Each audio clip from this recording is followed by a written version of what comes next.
শুভ সকাল। আমি ডাক্তার তুষার মাহমুদ আপনাদের সবাইকে আমন্ত্রণ জানাচ্ছি বাংলাদেশ এন্ডোক্রাইন সোসাইটি এবং এসকেএফ ফার্মাসিউটিক্যালস লিমিটেড সৌজন্যে এখন টিভির নিয়মিত স্বাস্থ্য বিষয়ক অনুষ্ঠান আরোগ্য নিকেতন হরমোন বার্তা। আজ বিশ্ব নারী দিবস এবং এই দিনে আমরা কথা বলবো নারীদের হরমোন এবং হরমোনজনিত সমস্যা এবং তাদের অবহেলা নিয়ে।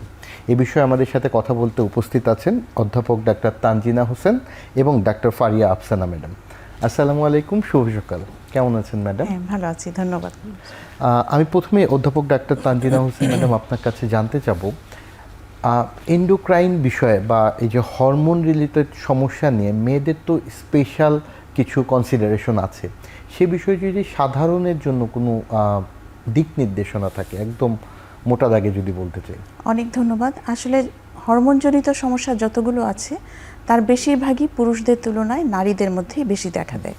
যেমন উদাহরণস্বরূপ থাইরয়েডজনিত সমস্যা দেখা যায় যে বেশিরভাগ থাইরয়েডজনিত সমস্যা পুরুষদের তুলনায় নারীদের মধ্যে প্রায় 6 থেকে 8 গুণ বেশি দেখা যায়।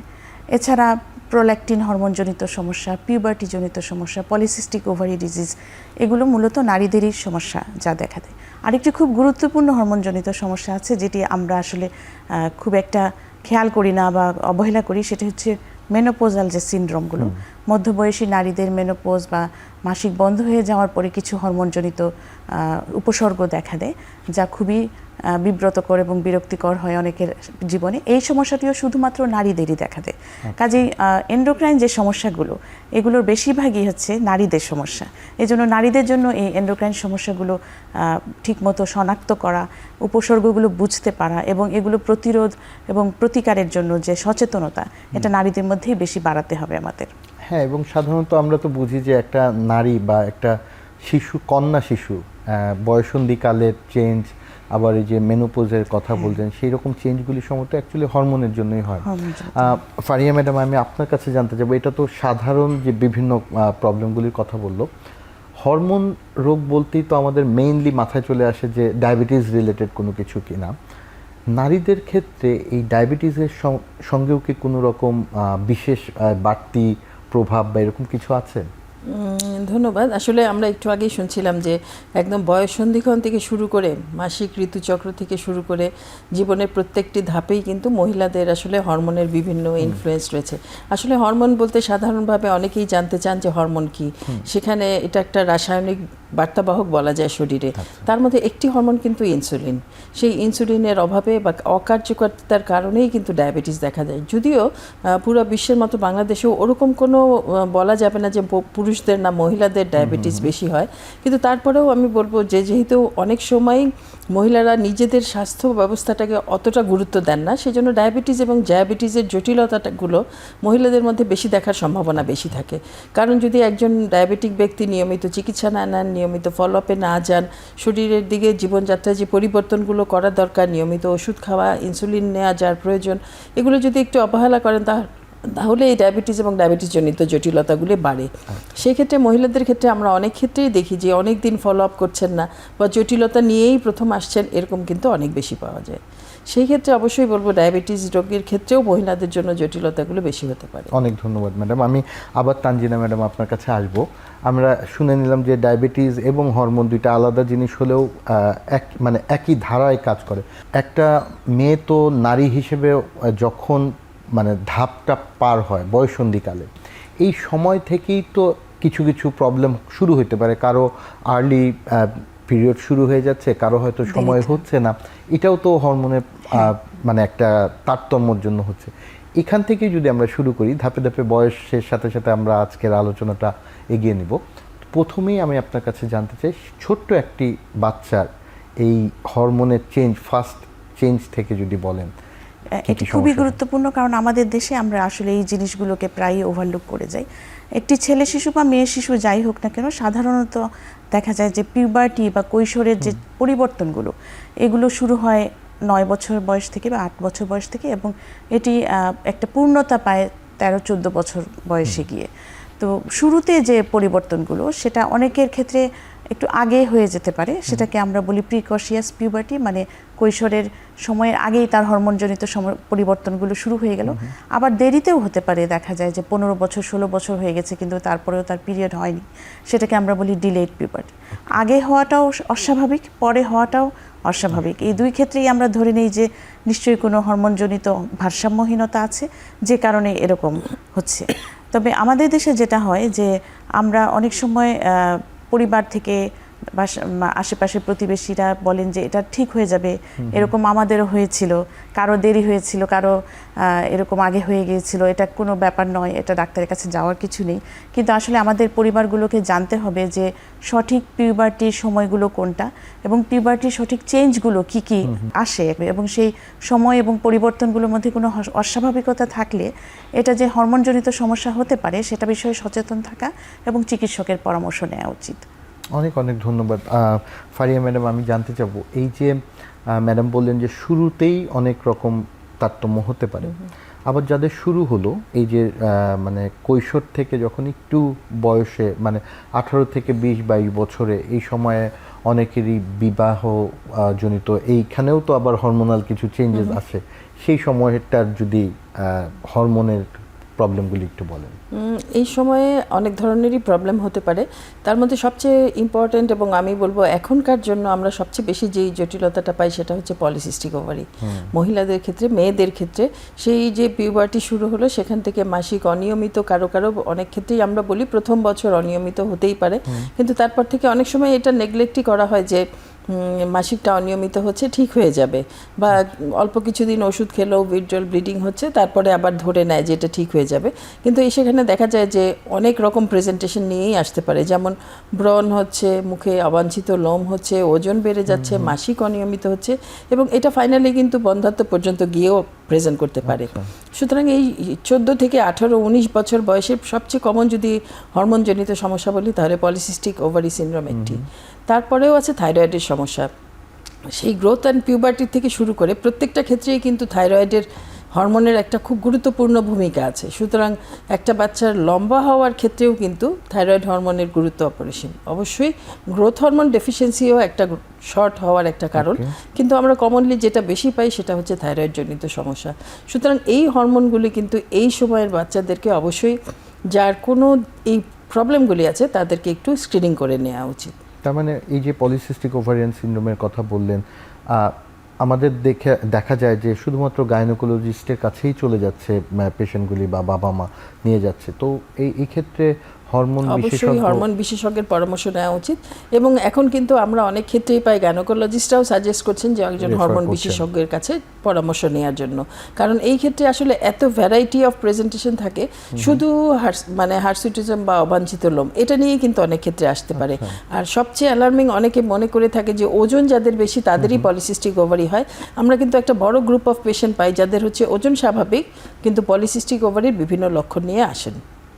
সুতরাং যে কোনো একটা লক্ষণ থাকাই কিন্তু এই পলিসিস্টিক ওভারি স্ক্রিনিং করার জন্য যথেষ্ট। সুতরাং লক্ষণগুলি অবশ্যই খেয়াল রাখতে হবে, যদি অত্যাধিক ব্রণ হচ্ছে, যদি অবাঞ্ছিত লোম হচ্ছে, ওজন বেড়ে যাচ্ছে, অনিয়মিত মাসিক হচ্ছে, এর কোনো একটাও যদি থাকে অবশ্যই পলিসিস্টিক ওভারি আছে কিনা দেখে নিতে হবে।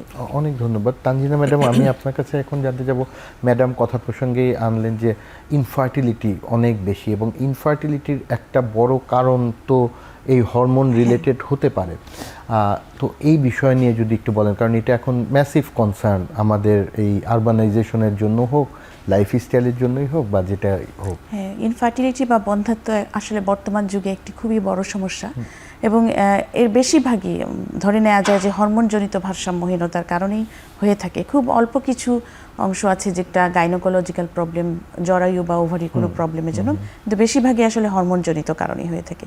এর পেছনে নানা কারণ রয়েছে। একটি গুরুত্বপূর্ণ কারণ হচ্ছে পলিসিস্টিক ওভারি ডিজিজ। এছাড়া থাইরয়েডের সব সমস্যা, যত সমস্যা আছে সেগুলোতে বন্ধ্যত্ব যেমন হতে পারে, তেমনি আর্লি অ্যাবর্শন, গর্ভপাত, বাচ্চা নষ্ট হয়ে যাওয়া ইত্যাদি সমস্যাগুলো থাইরয়েডের প্রবলেমে খুবই কমন। প্রোল্যাকটিন নামে একটা হরমোন আছে, যে সেই প্রোল্যাকটিনটা যদি বেড়ে যায় শরীরে তাহলে দেখা যায় ইনফার্টিলিটি বা বন্ধ্যাত্ব দেখা দেয়, কারণ ডিম্বাণু তৈরিটা বন্ধ হয়ে যায়। এছাড়া ওবেসিটি, যেটা আমরা আজকাল খুবই দেখতে পাচ্ছি যে অল্প বয়সী নারীদের মধ্যে, কিশোরী তরুণীদের মধ্যে একটি বড় অংশ হচ্ছে ওবেসিটি বা স্থূলতায় ভুগছেন। ওবেসিটিকেও ইনফার্টিলিটির একটি পরোক্ষ কারণ হিসেবে ধরে নেওয়া হয়। তাহলে এটি খুব গুরুত্বপূর্ণ জানা যে ইনফার্টিলিটি বা বন্ধ্যত্ব হলে সেটার চিকিৎসা আছে, সেটা হরমোনাল ইভ্যালুয়েশন করার দরকার আছে এবং আমরা চিকিৎসকের কাছে যেতে পারি। একই সাথে আমি আরেকটি কথাও বলে রাখি এই সুযোগে, যে আমরা কিন্তু আমাদের সমাজে সবসময় ইনফার্টিলিটি হলে সেটার জন্য নারীকেই দায়ী করে রাখি, কিন্তু বলা হয় যে প্রায় 50% ক্ষেত্রে পুরুষেরও ইভ্যালুয়েশনের দরকার পড়ে এবং পুরুষেরও কিছু পরীক্ষা নিরীক্ষার দরকার পড়ে। তাহলে ইনফার্টিলিটি শুধু একা নারীর প্রবলেম নয়, এটা কিন্তু উভয়েরই প্রবলেম হতে পারে এবং এই বিষয়ে আমাদের একটু সচেতনতা বাড়াতে হবে। অনেক ধন্যবাদ। এবার ফারি ম্যাডাম, এই যে আমরা জানলাম যে ইনফার্টিলিটিতেও আমাদের হরমোনে, আবার যারা প্রেগনেন্ট হচ্ছে, এই প্রেগনেন্ট মহিলাদের ক্ষেত্রেও কিন্তু এই যে গ্যাস্ট্রেশনাল যে ডায়াবেটিসটা ধরা পড়ে হঠাৎ, একদম স্বাভাবিক ছিল, এই প্রেগনেন্সির সময় ধরা পড়লো, এই ক্ষেত্রেও তো হরমোনের একটা কারণ আছে। তো সেইখানে কিভাবে সচেতন থাকা যায় বা আর্লি ডিটেকশন করা যায় বা কি করতে পারি আমরা? প্রেগনেন্সিতে আসলে হরমোন বিষয়ক যে দুইটা আমি জটিলতা বলবো সবচেয়ে বেশি হয়, একটা হচ্ছে গর্ভকালীন ডায়াবেটিস আর একটা হচ্ছে থাইরয়েডের সমস্যা। এখন প্রায় এরকম ভাবেই বলা হচ্ছে যে থাইরয়েডের স্ক্রিনিংটা ইউনিভার্সালি হওয়া উচিত প্রেগনেন্সিতে, কারণ প্রেগনেন্সিতে এবং প্রিকনসেপশন পিরিয়ড, যখন গর্ভকালীন প্ল্যান করছেন তখন হচ্ছে এই দুটো সময় কিন্তু আসলে থাইরয়েড হরমোন লেভেল কেমন আছে এটা দেখে নেওয়া উচিত। কারণ থাইরয়েডের জন্য কিন্তু এই যে আমরা শুনছিলাম বন্ধ্যাত্বর একটা সম্ভাবনা থাকে যদি থাইরয়েড হরমোন লেভেলটা টার্গেটে না থাকে। আবার যখন প্রেগনেন্সি হয়ে গেল তখনও যদি তার থাইরয়েড হরমোনটা, বিশেষত টিএসএইচটা যদি ট্রাইমেস্টার স্পেসিফিক লেভেলে না থাকে, তাহলেও কিন্তু অকালে গর্ভপাত এবং বাচ্চার বিভিন্ন জন্মগত ত্রুটিও হয়ে থাকে। কারণ আমরা জানি যে প্রথম 20 সপ্তাহ পর্যন্ত কিন্তু বাচ্চা গর্ভকালীন সময় মায়ের উপরেই থাইরয়েড হরমোনের জন্য নির্ভর করে থাকে। তার থাইরয়েড হরমোন কাজ করা শুরু করে 20 সপ্তাহের পরের থেকে। সুতরাং মায়ের যদি গর্ভকালীন সময়ে থাইরয়েড হরমোনটা ঠিক না থাকে বা স্বাভাবিক লেভেলে না থাকে, তাহলে কিন্তু বাচ্চার অর্গান ডেভেলপমেন্টে বিভিন্ন ঝুঁকি রয়ে যায়। আর ডায়াবেটিস তো অবশ্যই, গর্ভকালীন ডায়াবেটিস একটা বড় এন্টিটি এবং এখন কিন্তু গর্ভকালীন ডায়াবেটিস প্রতিরোধের উপরে আমরা বিভিন্ন কাজ করে যাচ্ছি। কারণ একটা গর্ভকালীন ডায়াবেটিস কিন্তু ভবিষ্যতে দুইজনের ডায়াবেটিসের রিস্ক বাড়াচ্ছে।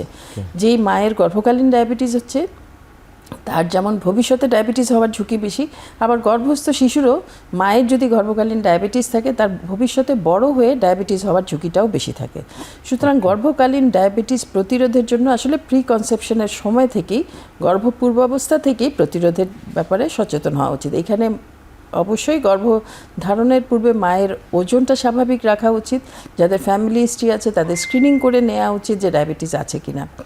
আর গর্ভকালীন ডায়াবেটিস অনেকে মনে করে যে আসলে কেন গর্ভকালীন ডায়াবেটিস হয়, আমার তো আগে ডায়াবেটিস ছিল না। গর্ভকালীন সময়ে মায়ের হরমোনের বিভিন্ন চেঞ্জ আসে, বিশেষ করে প্ল্যাসেন্টা থেকে যেসব হরমোন তৈরি হয় সেগুলি ইনসুলিনের কার্যক্ষমতাটা অনেকাংশেই কমিয়ে দেয়। সেই ক্ষেত্রে দেখা যায় যে তার ডায়াবেটিস হওয়ার ঝুঁকি থাকে। কিন্তু আবার সব ক্ষেত্রেই কিন্তু আমরা গর্ভকালীন ডায়াবেটিস পাই না। তাহলে যাদের ঝুঁকি আছে তাদেরকে আসলে আইডেন্টিফাই করতে হবে, যাদের ঝুঁকি আছে তাদেরকে আমরা গর্ভকালীন ডায়াবেটিস যেন না হয় সেটা প্রতিরোধ করতে চেষ্টা করা উচিত।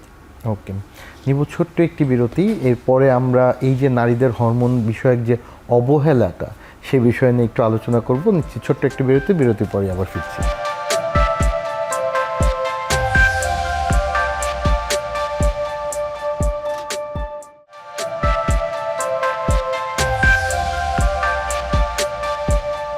বিরতির আগেই আমরা ফারিয়া ম্যাডাম সুন্দর করে বলছিলেন যে এই যে প্রেগনেন্সি রিলেটেড হরমোনের বিভিন্ন প্রবলেমগুলি, স্পেশালি ডায়াবেটিসটা হলে কিভাবে প্রিভেন্টও করা যায় এখন সেইটা নিয়ে, এবং একটা ঝুঁকির সম্ভাবনা থাকে যে বাচ্চা যে হবে তারও হতে পারে। তানজিনা ম্যাডাম, আমি আপনার কাছে জানতে যাব, বাচ্চা তো হতে পারে পরে, কিন্তু অনেক ক্ষেত্রে দেখা যায় যে ছোট বাচ্চাদেরও ডায়াবেটিস আছে, আমরা এটাকে জুভিনাইল ডায়াবেটিস বলি। এই বিষয়টাও তো একটা শুধু মেয়েদের না, সবার জন্যই, কিন্তু প্রেগনেন্সি পরে বাচ্চার হলো কিনা সেটার কোনো রিলেশন আছে কিনা, এটা যদি যেটা ছোটদের বা শিশুদের ডায়াবেটিস হয় এটাকে আমরা টাইপ 1 ডায়াবেটিস বলি। সেটা একটা অটোইমিউন ডিজিজ, সেখানে যে প্যানক্রিয়াসের যে ইনসুলিন তৈরি করে যে সেলগুলো ওগুলো নষ্ট হয়ে যায়। এটা আসলে নারী পুরুষ তেমন কোনো ভাগ নেই, ছেলে বাচ্চারও যেমন হতে পারে, মেয়ে বাচ্চারও হতে পারে। এবং 20 বছরের আগে সাধারণত হয়ে থাকে, যে কোনো বয়সে, একদম শিশু বয়সেও হতে পারে, আবার কৈশোরে গিয়েও হতে পারে। এটার সাথে মায়ের ডায়াবেটিসের তেমন কোনো সম্পর্ক নেই। তবে মায়ের ডায়াবেটিস থাকলে নবজাতকের হাইপোগ্লাইসেমিয়া হওয়ার ঝুঁকি অনেক বেশি থাকে। জন্মের পর দেখা যায় হঠাৎ করে শিশুর গ্লুকোজ কমে যায় এবং তার খিঁচুনি এবং অন্যান্য জটিলতা হতে পারে। সেক্ষেত্রে আমাদের খুব সচেতন থাকতে হয় যে জন্মের পর একটি শিশুর সাথে সাথে ব্লাড সুগার চেক করে সেই অনুযায়ী ব্যবস্থা নিতে হয়। এবং অবশ্যই তো মায়েরও তো স্বাস্থ্যের ক্ষেত্রে স্পেশাল কনসিডারেশন রাখা লাগে। হ্যাঁ, মায়েরও একটা কনসিডারেশন থাকতে হয়। এছাড়া মায়ের ডায়াবেটিস যদি মানে অনিয়ন্ত্রিত থাকে তাহলে মায়ের যেমন নানা রকম সমস্যা হতে পারে, প্রিএক্লাম্পসিয়া, এক্লাম্পসিয়া ইত্যাদি, ঠিক একইভাবে শিশুরও কিন্তু নানা রকম জটিলতা হতে পারে, জন্মগত ত্রুটি হতে পারে, হঠাৎ করে গর্ভস্থ শিশু মারা যেতে পারে শেষের দিকে এসে, এবং প্রিম্যাচিওর ডেলিভারি যেটা, সেটা খুবই হয়, মানে সময়ের আগে জন্ম হয়ে যাওয়ার যে সমস্যা সেটি দেখা দেয়। সো মায়ের ডায়াবেটিসটা গর্ভকালীন ডায়াবেটিসের ক্ষেত্রে খুবই গুরুত্বপূর্ণ, কারণ এর সাথে মা এবং শিশু দুজনের সুস্থতাটা জড়িয়ে আছে। এবং এই যে ডায়াবেটিস হলে একটু খাদ্যাভ্যাস নিয়ন্ত্রণ করা লাগে, আবার আমি জানি প্রেগনেন্সির সময় পুষ্টিকর খাবার একটু বেশি বেশি খাওয়া লাগে। এই জায়গাতে যদি একটু বলেন যে কিভাবে সেই মানে প্রেগনেন্ট মহিলাটা, এই কারণে আসলে গর্ভকালীন ডায়াবেটিস খুবই চ্যালেঞ্জিং, কারণ এখানে পুষ্টি কম দেওয়া যাবে না, আবার ওর বেশি শর্করা খেলে বা চিনিযুক্ত খাবার খেলে ডায়াবেটিস অনিয়ন্ত্রিত হয়ে পড়বে। সো খুব ভালো হয় যে একজন অভিজ্ঞ পুষ্টিবিদের তত্ত্বাবধানে থেকে প্রতিটা ট্রাইমস্টারে প্রতি 3 মাস পর পর যদি ক্যালোরি ঠিকভাবে মেনটেন করে সেই পুষ্টি তালিকাটা করা যেতে পারে, এটি একটি গুরুত্বপূর্ণ বিষয়। আরেকটি গুরুত্বপূর্ণ বিষয় হচ্ছে আমাদের দেশে একটি ধারণা আছে যে প্রেগনেন্সিতে কোনো ব্যায়াম করা যাবে না, হাঁটা যাবে না, শুয়ে থাকতে হবে, বিশ্রাম নিতে হবে। এই ধারণাটা ভুল, কারণ সাম্প্রতিক গবেষণাগুলো বলছে যত ফিজিক্যালি ফিট থাকা যায় প্রেগনেন্সির সময়, হাঁটাচলা করা যায়, তত ভালো প্রেগনেন্সি আউটকাম হয়। এবং পেটের উপর প্রেশার পড়ে এ ধরনের এক্সারসাইজ ছাড়া হাঁটাহাঁটি এবং অন্যান্য এক্সারসাইজ এখন উৎসাহই দেওয়া হয়, এনকারেজই করা হয়। আর এর বাইরে পুষ্টিকর খাবারের আরেকটা গুরুত্ব হলো যে আমরা যদি প্রেগনেন্সিতে মাকে যথেষ্ট পরিমাণে ক্যালসিয়াম, প্রোটিন, ভিটামিন ডি এগুলো না পায়, তাহলে পরবর্তীতে এই নারীর দেখা যায় যে হাড় ক্ষয় এবং অন্যান্য সমস্যার ঝুঁকি বাড়ে। ঠিক একইভাবে সন্তানটিও অপুষ্টির শিকার হতে পারে। অনেক ধন্যবাদ ম্যাডাম। ফারিয়া ম্যাডাম, আমি আপনার কাছে জানতে যাব, প্রেগনেন্সি তো শেষ হলো, এরপরে একটা মা ল্যাকটেটিং মাদার হিসেবে যখন তার বাচ্চাকে দুধ খাওয়ায়, সেই সময় তো ডেফিনেটলি হরমোনাল মানে পুরো সাইকেলের মধ্যে আসে। সো এই সময় কি কি সচেতনতা ফলো করতে হবে মাকে? কারণ অনেক সময় কমনলি দেখা যায় যে না যথেষ্ট দুধ তৈরি হচ্ছে না, বাচ্চা দুধ পাচ্ছে না, সেই বিষয়ে যদি একটু বলেন। এখানে আসলে মহিলাদের জন্য আমি বলবো যে খুবই এটা একটা মনোদৈহিক ব্যাপার বলতে হবে, কারণ খুব যদি মেন্টাল স্ট্রেস বা ট্রমার মধ্যে থাকে, সব কিছু নিয়ে খুব চিন্তিত, বা আমার প্রেগনেন্সি ডায়াবেটিস ছিল, থাইরয়েডের সমস্যা ছিল, নতুন একজনকে কেয়ার করতে হচ্ছে, এরকম অবস্থায় এই স্ট্রেসফুল সিচুয়েশনে অনেক সময়ই দেখা যায় যে ব্রেস্ট ফিডিংটা হ্যাম্পার হয় আর কি। সেক্ষেত্রে অবশ্যই মাকে একটু চিন্তামুক্ত বা একটু সাপোর্টিভ হতে হবে। এখানে পরিবারের ভূমিকা অবশ্যই খুবই গুরুত্বপূর্ণ, এবং তাকে আশ্বস্ত করতে হবে যে এই যে ব্রেস্ট ফিডিংয়ের এই সময়টায় বেশিরভাগ সময়ই মারা খুব চিন্তিত হয়ে পড়ে যে দুধ পাচ্ছে না, পাবে কিনা, আর আর্টিফিশিয়াল ফিডিং দিতে হবে কিনা। এখানে তাকে একদম স্ট্রিক্টলি ব্রেস্ট ফিডিংয়ের উপরে যাতে রাখতে হয়, এবং এটা ফেরত আসবে, যত বেশি বাচ্চা সাক করবে তত বেশি তার এই ব্রেস্ট ফিডিংয়ের হ্যাবিটটা গড়ে উঠবে। এই ব্যাপারে মাকে আসলে সচেতন করতে হবে। এক্ষেত্রে হরমোন বিষয়ক যে দুইটা জিনিস আমরা প্রেগনেন্সিতে বেশি চিন্তা করি, যে ডায়াবেটিস নিয়ে কথা হচ্ছিল, এই ডায়াবেটিসটা এমন হতে পারে ভালো হয়ে যেতে পারে জেস্টেশনাল ডায়াবেটিস, অথবা ডায়াবেটিস হিসেবে রয়েও যেতে পারে। ব্রেস্ট ফিডিংয়ের সময়ও কিন্তু একইভাবে ইনসুলিনই নিতে হবে, কারণ ব্রেস্ট মিল্কে কিন্তু মুখে খাওয়ার ওষুধগুলি সবই সিক্রেট হয়। সেই ক্ষেত্রে বাচ্চার কাছে যেন মুখে খাওয়ার ওষুধগুলো না চলে যায়, সেই জন্যই হচ্ছে আমরা এই ব্রেস্ট ফিডিংয়ের সময় যার ডায়াবেটিস নিয়ন্ত্রণের জন্য কোনো ওষুধ প্রয়োজন হয়, ইনসুলিনই দেয়া লাগে। তো সেই ক্ষেত্রেও কিন্তু মায়ের একটা চিন্তার বিষয় হয় যে আবারও এখন ইনসুলিন কন্টিনিউ করতে হবে কিনা।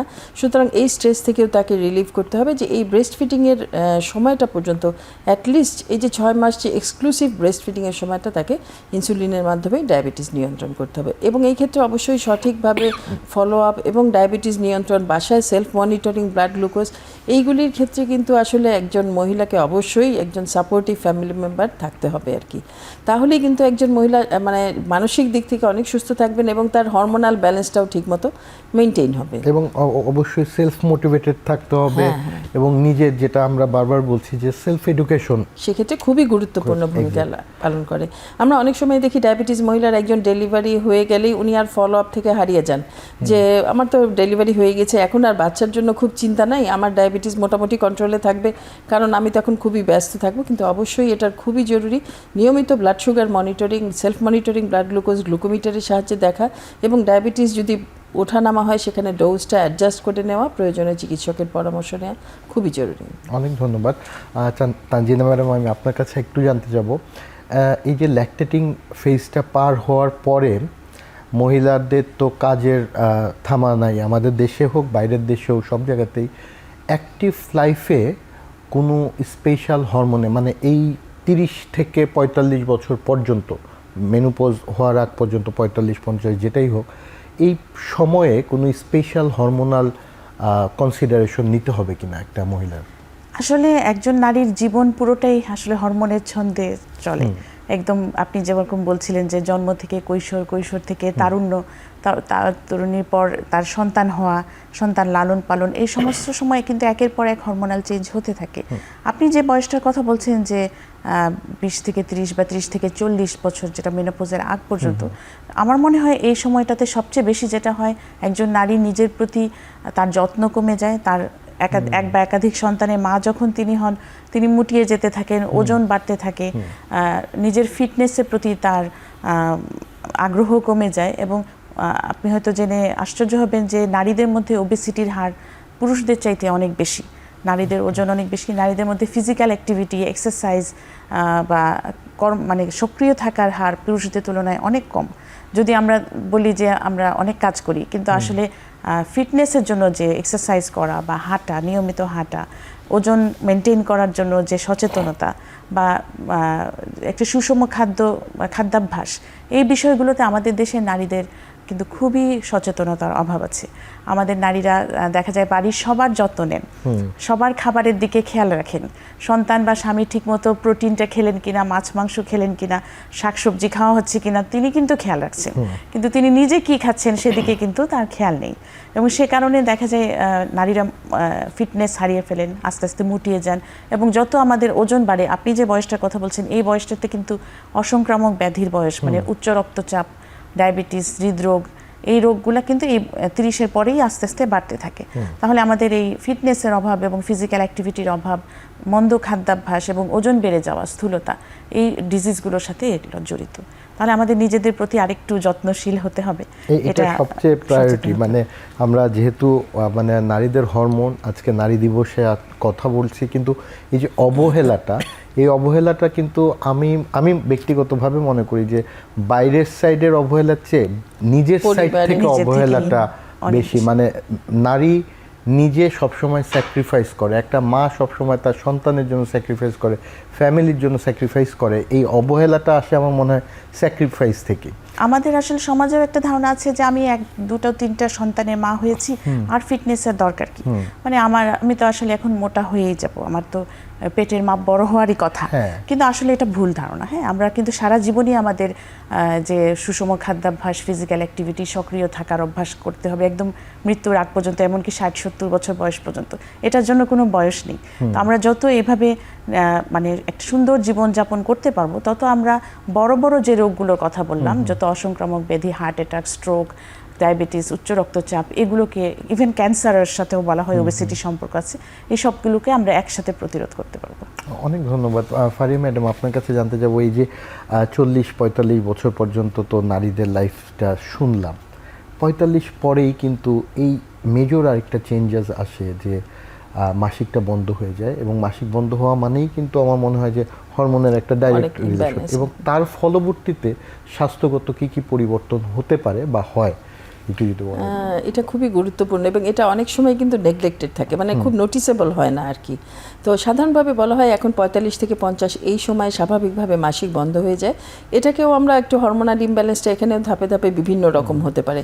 কারো কারো ক্ষেত্রে এরকম হতে পারে যে 45-এর আগেই মেনোপজ হয়ে গেল হরমোনাল চেঞ্জের কারণে, তো সেক্ষেত্রে আমরা তাকে আর্লি মেনোপজ বলে থাকি। সেক্ষেত্রে অবশ্যই তাকে হরমোন রিপ্লেসমেন্ট থেরাপিটার ব্যাপারে সচেতন হতে হবে।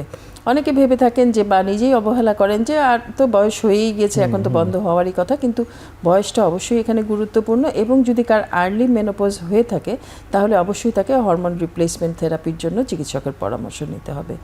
এরপরে আসে মেনোপজের সময়টা। ধরে নিলাম তার সময় মতোই মেনোপজ হয়েছে ৪৫ থেকে ৫০, বা এখনকার সময় কিন্তু বয়স বাড়ার সাথে সাথে বা দীর্ঘস্থায়ী বা বয়স লংজিভিটি বাড়ার সাথে সাথে মেনোপজের বয়সটাও কিন্তু এখন 52 থেকে 53 এই সময় পর্যন্তকেও স্বাভাবিক ধরা হয়। তো সেই ক্ষেত্রে যদি সময় মতোই কারো মাসিক বন্ধ হলো, সেক্ষেত্রেও কিছু কিছু ক্ষেত্রে অবশ্যই যত্নশীল হতে হবে। যেমন কিছু হরমোনাল চেঞ্জের কাছে মুড সুইং অনেক সময় এটা বলে অনেকে অ্যাভয়েড করে যায় যে এটা তো এখন হবেই, কিন্তু এটার জন্যও কিন্তু স্বাভাবিকভাবেই কিছু সাপ্লিমেন্ট আছে, সেগুলি নিতে পারেন। ওয়েলবিংটা মেনটেন করার জন্য সুষম খাদ্য এবং নিয়মিত এক্সারসাইজের ভূমিকা খুবই গুরুত্বপূর্ণ। এছাড়াও কিন্তু এই সময় সবচেয়ে যেটা গুরুত্বপূর্ণ সেটা হচ্ছে হাড় ক্ষয় বা অস্টিওপোরোসিস। একটা বয়সের পর থেকে যখন হরমোন লেভেলটা কমে যেতে থাকে তখন হাড়ের ঘনত্বও কিন্তু কমতে থাকে। সেক্ষেত্রে নিয়মিত ক্যালসিয়াম এবং ভিটামিন ডি গ্রহণ, এবং শুধু ক্যালসিয়াম এবং ভিটামিন ডি না, এগুলো যেসব খাবারে আছে দুধ, ডিম, পুষ্টিকর খাবার, এগুলিও নিয়মিত গ্রহণ করাটা খুবই গুরুত্বপূর্ণ। এই অস্টিওপোরোসিসের কথা যদি বলি, অনেকে ধারণা করেন এই ৪৫ বা ৫০ বছরে এসে আমি প্রথম অস্টিওপোরোসিসের কথা চিন্তা করব, কিন্তু খেয়াল রাখতে হবে এই পিক বোন মাস বা আমাদের হাড়ের গঠনটা শুরু হয়েছিল কিন্তু ২০ বছর বয়সের সময়। সেই সময় যদি আমাদের ক্যালসিয়াম, ভিটামিন ডির যুক্ত খাবারটা ঠিকমতো খেয়ে থাকে, এই মহিলার কিন্তু এই সময় এসে অস্টিওপোরোসিস হওয়ার ঝুঁকিটা কম থাকবে। অনেক গুরুত্বপূর্ণ একটা অংশে চলে এসেছি আমরা, যে অস্টিওপোরোসিস এবং এর সাথেও যে হরমোনের রিলেশন সরাসরি আছে সেটা নিয়ে কথা বলবো। নিব ছোট্ট একটি বিরতি।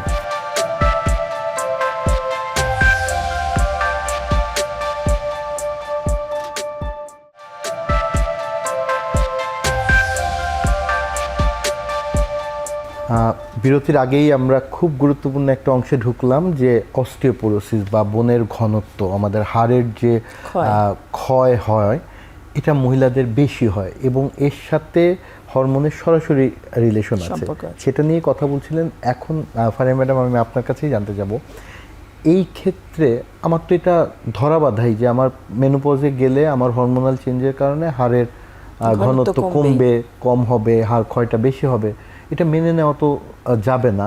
এটার ক্ষেত্রে কি প্রিভেনশন নিলে আমরা হাড় ক্ষয়, মানে অ্যাটলিস্ট ক্ষয় রোধ না করতে বলে ক্ষয়ের হারটাকে রোধ করতে কমাতে পারি? এটা আসলে সেইটাই বলছিলাম যে শুরু হবে কিন্তু সেই আর্লি 20s থেকে আর কি। ওই সময় কিন্তু আমাদের পিক বোন মাস বা সবচেয়ে বেশি হাড়ের ঘনত্ব তৈরি হওয়ার সময়, এটা বিশেষ করে মেয়েদের ক্ষেত্রে ওই সময় থেকেই কিন্তু ক্যালসিয়ামযুক্ত খাবার অধিক পরিমাণে খেতে হবে, তাহলে তার বোনটা স্ট্রং হবে। আর এই ৪৫ থেকে ৫০ বছর বয়স এসে যখন হরমোনের প্রভাবটা কমে যাচ্ছে, ইস্ট্রোজেন নামক হরমোনটা কমে যাচ্ছে, তখন কিন্তু হাড় ক্ষয়ের র্যাপিডিটিটা বাড়বে। সুতরাং সেই ক্ষেত্রেও কিন্তু এই সময় সাপ্লিমেন্টটা খুব বেশি জরুরি। এছাড়া জীবনযাত্রায় কিছু পরিবর্তনও খুবই গুরুত্বপূর্ণ, কারণ খুব এক্সারসাইজগুলি কিন্তু হাড়ের উপরে যেগুলি স্ট্রেস পড়ে বা জোর পড়ে, সেগুলো কিন্তু বোনের বা হাড়ের গঠনটাকে সুরক্ষা করতে সাহায্য করে। সুতরাং নিয়মিত ব্যায়াম এবং সঠিক খাদ্যাভ্যাস যদি গড়ে তুলতে পারে, তাহলে অনেক ক্ষেত্রেই এই অস্টিওপোরোসিসের এই হাড় ক্ষয়টাকে প্রতিরোধ করা যায় বা সাপোর্ট দেওয়া যায়। তবে এক্ষেত্রে একটা বিষয় খুবই গুরুত্বপূর্ণ, এই স্ক্রিনিং। যাদের ফ্যামিলিতে আর্লি এরকম ফ্র্যাকচারের সম্ভাবনা আছে, যাদের মায়ের বা ফ্যামিলি মহিলাদের মধ্যে অস্টিওপোরোসিস বা হাড় ক্ষয়ের রোগ আছে, তাদের কিন্তু একটু আর্লি স্ক্রিনিংও করে নেওয়া উচিত, যে মেনোপজের এই সময়টা এসে তার হাড় ক্ষয় হচ্ছে কিনা। এবং যদি হাড় ক্ষয় ধরাই পড়ে, সেটা সাধারণত খুব সিম্পল একটা ইনভেস্টিগেশন, এক্সরের মতো একটা ইনভেস্টিগেশন আছে, বিএমডি বা বোন মিনারেল ডেন্সিটি পরীক্ষা করেই কিন্তু এটা জানা যায়। সুতরাং যাদের হাড় ক্ষয় শুরু হয়ে গেছে, তাদের এই হাড় ক্ষয় প্রতিরোধের জন্যও কিন্তু বিভিন্ন হরমোনজনিত ওষুধও পাওয়া যায়। সুতরাং সেটার মাধ্যমেও কিন্তু তার হাড় ক্ষয়টা প্রতিরোধ বা অ্যারেস্ট বা বন্ধ রাখা যায়। অনেক ধন্যবাদ তানজিনা ম্যাডাম। আমি আপনার কাছে জানতে যাব, ম্যাডাম যেভাবে বলছেন যে এটা প্রিভেন্ট করা পসিবল, কিন্তু এই আমি জানি যে ৪৫ বা ৫০ বছর বা এখন অনেক ইয়ের কারণে হয়তো ৫২ বছর, কিন্তু আমার লাইফে এই মাসিকটা বন্ধ হবে, আমার হরমোনাল চেঞ্জ হবে, এই চেঞ্জের কারণে হাড় ক্ষয় কমে যাবে, তখন আমি ধরা পড়লো বিএমডি করে যে হাড় ক্ষয় হচ্ছে, তখন তো আমি অ্যাকচুয়ালি ফিজিক্যাল অ্যাক্টিভিটির লোড দিতে পারবো না। কোন সময় থেকে এই ফিজিক্যাল অ্যাক্টিভিটির উপর জোর দেওয়া উচিত, বা আর্লি কোন সময়ে আমরা ডিটেক্ট করতে পারি যে এই নারীর হাড় ক্ষয়ের সম্ভাবনাটা বেশি? এখানে আমি একটু দ্বিমত পোষণ করি যে আমরা যখন জানবো বয়স হওয়ার পরে যে আমাদের হাড় ক্ষয় শুরু হয়েছে, তখনও কিন্তু আমাদের কিছু স্পেসিফিক এক্সারসাইজ করা আছে। কারণ এই এক্সারসাইজগুলো করা হয় ফ্র্যাকচার প্রতিরোধ করার জন্য, হাড় ভেঙে যাওয়া প্রতিরোধ করার জন্য। আমাদের দেশে দেখবেন বেশিরভাগ নারীর আলটিমেট পরিণতি বয়সকালে পড়ে গিয়ে হাড় ভেঙে ফেলা এবং শয্যাশায়ী হয়ে পড়া। এটা কিন্তু সবার ফ্যামিলিতে এরকম একটা ইতিহাস থাকে। তাহলে এই যে পড়ে যাওয়া প্রতিরোধে যে ব্যালেন্স বাড়ানো, নিজের শরীরের ভারসাম্য নিতে পারা, পেশি ক্ষয় কমানো, মানে আপনার মাসেলটা যদি শক্ত থাকে, মাসেলের ক্ষয়টা যদি আমরা প্রতিরোধ করতে পারি, তাহলে কিন্তু হঠাৎ পড়ে যাওয়া প্রতিরোধ করতে পারি, হাড় ভেঙে যাওয়া প্রতিরোধ করতে পারি। এই জন্য কিছু বিশেষ এক্সারসাইজ আছে, ব্যালেন্সিং এক্সারসাইজ আছে, স্ট্রেংথেনিং এক্সারসাইজ আছে, যেগুলো একটু বয়স্ক নারীদেরই বলা হয় যে করতে হবে, যাতে তিনি হঠাৎ করে ভারসাম্য হারিয়ে পড়ে না যান এবং তার পেশি যেন দুর্বল না হয়ে পড়ে সেই জন্য। তাহলে বয়স হয়ে যাওয়ার পরেও হতাশ হয়ে যাওয়ার কিছু নেই, এটাও আমরা প্রতিরোধ করতে পারি। তবে মূলত আমাদের যে ম্যাডাম যেটা বলছিলেন যে আমাদের সর্বোচ্চ হাড়ের ঘনত্ব যখন তৈরি হয় তরুণ বয়সে, 20 বছর বয়সে, তখন থেকেই আমাদের সচেতন হতে হবে পুষ্টির ব্যাপারে। এবং হাড় শক্ত করার জন্য এক্সারসাইজ একটা খুব গুরুত্বপূর্ণ ভূমিকা রাখে। যত আমরা ফিজিক্যালি ফিট থাকি, এক্সারসাইজ করি, তত আমাদের হাড্ডিটা আরও ভালো থাকে, হাড়ের জয়েন্টগুলো ভালো থাকে। তাহলে অল্প বয়স থেকেই আমাদের সচেতন করতে হবে যে ভবিষ্যতে বড় হওয়ার পর, বুড়ো হওয়ার পর আমরা যেন এই শয্যাশায়ী না হয়ে পড়ি, ফ্র্যাকচার না হয়, অস্টিওপোরোটিক ফ্র্যাকচার না হয়, সেজন্য অল্প বয়স থেকেই আমাদের সচেতন হতে হবে। অনেক ধন্যবাদ। এখানে একটা আছে যে এই হাড় ক্ষয় যেহেতু হচ্ছে, আমার ক্যালসিয়াম খেলেই হাড়টা শক্ত থাকবে, এইটার কতটুকু গুরুত্ব আছে? আর মহিলাদের ক্ষেত্রে যেটা ম্যাডাম বললেন যে হরমোন রিপ্লেসমেন্ট থেরাপি, সেইটারও গুরুত্ব এখানে আছে কিনা একটু যদি এটা খুবই গুরুত্বপূর্ণ জানা যে পোস্ট মেনোপোজাল, মেনোপোজের পরে আসলে নারীদের ক্যালসিয়াম এবং ভিটামিন ডি সাপ্লিমেন্ট খাবার প্রবণতা এখন সবার ক্ষেত্রেই দেখা যায়, সবাই খায়, এবং এটারও গুরুত্ব আছে। কিন্তু খাদ্যাভ্যাসের মাধ্যমেও ক্যালসিয়াম গ্রহণ করতে হবে এবং সূর্যের আলোতে যে ভিটামিন ডি আছে সেটাও নিয়মিত গ্রহণ করতে হবে। এটাও, এই ব্যাপারেও আমাদের সচেতন থাকতে হবে। শুধু ক্যালসিয়াম ভিটামিন ডি হলেই হবে না, কারো কারো ক্ষেত্রে হরমোন রিপ্লেসমেন্ট থেরাপিও লাগতে পারে। সেজন্য একজন বিশেষজ্ঞ চিকিৎসকের সাথে পরামর্শ করেই এই চাটিটা নিতে হয়। এবং শুধু অস্টিওপোরোসিসের জন্য নয়, মেনোপোজের আরও কিছু অত্যন্ত বিব্রতকর সিমটম আছে, যেমন একটু আগেই বলছিলেন যে মুড সুইং, মন মেজাজ খারাপ হওয়া, হট ফ্লাশ, এটা খুবই মানে আমি বলবো নেগলেক্টেড, যেটাতে নারীরা খুবই ভুগে থাকেন। অনেকে বলেন যে আমি সারা জীবন রান্না করেছি, কখনো এত খারাপ লাগেনি, কিচেনে গিয়ে এখন এত খারাপ লাগে, রাতে ঘুম হয় না, ঘুম ভেঙে যায় ঘামতে ঘামতে, হঠাৎ করে গরম লেগে। একটা বয়স চিন্তা করবেন যেটা 50-55, যেখানে ক্যারিয়ার উইমেনরা তার ক্যারিয়ারের সর্বোচ্চ একটা জায়গায় পৌঁছান, তিনি হয়তো তার অফিসের হেড অফ দ্য ডিপার্টমেন্ট হন ওই বয়সে গিয়ে, কিন্তু দেখা যায় তার মন মেজাজ খারাপ লাগছে, তার দুর্বল লাগছে, তার হট ফ্লাশ হচ্ছে, তিনি নিজেকে কন্ট্রোল করতে পারছেন না। এগুলোরও কিন্তু চিকিৎসা আছে। আমরা মনে করি যে এটা তো হবেই, এটা মনে হয় কোনো চিকিৎসা নেই, কিন্তু এগুলোরও চিকিৎসা আছে এবং সেজন্য বিশেষজ্ঞ চিকিৎসকের পরামর্শ নেওয়া যায়। তো এই সচেতনতাটুকু আমরা অনেক সময় দেখি একজন শিক্ষিত মহিলারও নেই, একজন শিক্ষিত নারীও কিন্তু প্রচন্ড কষ্ট পাচ্ছেন, কিন্তু এটাকে কোপ আপ করার চেষ্টা করছেন, কিন্তু এটার জন্য কিন্তু তিনি চিকিৎসকের পরামর্শ নিতে পারেন। এই সচেতনতাটুকু বাড়াতে হবে। অনেক ধন্যবাদ ম্যাডাম। আমরা নিব ছোট্ট একটি বিরতির পরে এসে আমরা শেষ ভাগে কথা বলবো যে এই যে অবহেলাটা করছে নারীরা নিজেদেরকে, এবং সামাজিকভাবেও হয়তো অবহেলা হচ্ছে, সেটা নিয়ে কীভাবে কাজ করতে পারি আমরা।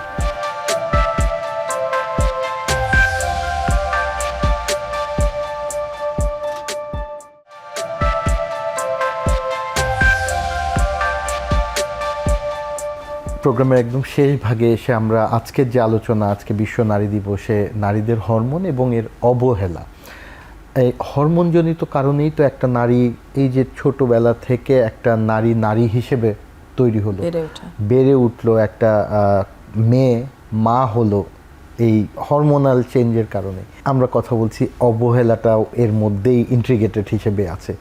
আমি প্রথমেই তানজিনা ম্যাডাম আপনার কাছে জানতে যাব, আপনি কিভাবে এই অবহেলাটা দূর করতে পারি আমরা, মানে সামাজিকভাবে? প্রথমত আমি বলবো যে নারীদের কিছু কিছু বিষয়ে যে ট্যাবু থাকে, যে অনীহা থাকে কথা বলার, এগুলো থেকে বেরিয়ে আসতে হবে। যেমন আমাদের সমাজে পিরিয়ড নিয়ে কথা বলা নিষেধ, হ্যাঁ, এটা নিয়ে বাবা মারাও কখনো আলোচনা করেন না পরিবারে, বা একটি মেয়ে সবসময় এই বিষয়গুলো লুকিয়ে রাখতে পছন্দ করে, তাহলে এই ট্যাবুগুলো ভাঙতে হবে। প্রেগনেন্সিতে, ব্রেস্ট ফিডিংয়ের সময় বা মেনোপোজের সময়, তখনও কিন্তু আমাদের ট্যাবু থাকে এইসব বিষয় নিয়ে। আমরা নিজেদের সমস্যা নিয়ে মেয়েরা খুব বেশি কথা বলতে চায় না। তাহলে এই কথা বলাটুকু বাড়াতে হবে। এটা যে একটা হরমোনজনিত নানা রকম ছন্দের কারণে আমাদের নানা রকম সমস্যা হতে পারে, এই সমস্যাগুলো আমরা বলতে পারবো, এটা বলার বিষয়, এটা লুকিয়ে রাখার বিষয় না। এই সচেতনতাটুকু বাড়াতে হবে। এবং খুবই ইম্পর্টেন্ট একটা এই যে ট্যাবুটা ভাঙতে হবে। শুধু যে পিরিয়ড নিয়ে কথা বলা বা হাজব্যান্ড ওয়াইফের রিলেশনশিপেও কিন্তু একটা এই হরমোনাল ডিপেন্ডেন্সি আছে, মানে কারণ আছে, সেগুলি নিয়ে যদি আলোচনা না হয়, ওই যে খিটখিটে মেজাজ থাকা, মুড সুইং হওয়া, প্রত্যেকটা জিনিসই ইন্টিগ্রেটেড, এবং এগুলিকে সামাজিকভাবে আমাদেরকে সামনে আনতে হবে, এই ট্যাবুটা ভাঙতে হবে। দ্বিতীয়ত আমি বলবো যে আসলে আমাদের সমাজে হয় উল্টোটা, একটি মেয়ে প্রতিবার পিরিয়ডের সময় কিছু তার আয়রন লস হয়, তার প্রেগনেন্সি ল্যাকটেশনে তার শরীরে অনেক পুষ্টির দরকার হয়, কিন্তু ঘটনাটা ঘটে উল্টো। আমাদের পরিবারগুলোতে পুরুষ ছেলে বাচ্চার পুষ্টি বিষয়ে অনেক বেশি কথা বলা হয়, কিন্তু মেয়ে বাচ্চার পুষ্টি নিয়ে খুব একটা আমরা সচেতন থাকি না। তো এটাতেও আমাদের একটা পরিবর্তন আনতে হবে, যে ছোটবেলা থেকে একটি মেয়ের যে সঠিক সুষম খাদ্যাভ্যাস গড়ে তোলা, তার পুষ্টির দিকে খেয়াল রাখা, তার এক্সারসাইজের দিকে খেয়াল রাখা, ফিজিক্যাল অ্যাক্টিভিটির দিকে। এটাও তো একটা আছে যে আমরা ছেলে বাচ্চাদের বাইরে খেলতে দিই, বাইরে এক্সারসাইজ করতে দিই, জিম করতে দিই, কিন্তু মেয়ে বাচ্চাদেরকে আমরা বলি ঘরে থাকো, বাইরে যাওয়ার দরকার নেই। নিরাপত্তাও হয়তো একটা ইস্যু হতে পারে, মাঠে খেলতে যাওয়া নিষেধ, পার্কে যাওয়া নিষেধ।